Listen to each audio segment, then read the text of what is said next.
زندگی کے سفر کا مزہ آ گیا، زندگی کے سفر کا مزہ آ گیا، دو قدم چل کے شہر وفا آ گیا، زندگی کے سفر کا مزہ آ گیا۔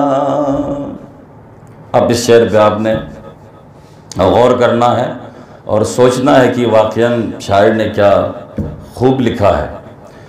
شوق دیدار جنت میں نکلا تھا میں، جی شوق دیدار جنت میں نکلا تھا میں، نکلا تھا شوق دیدار جنت میں پوچھتے پوچھتے کربلا آ گیا،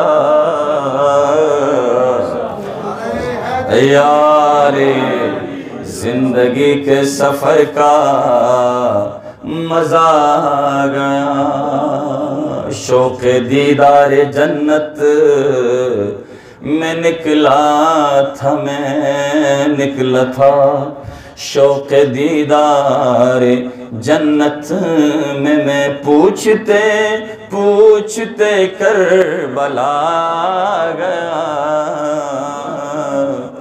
زندگی کے سفر کا مزہ آ گیا۔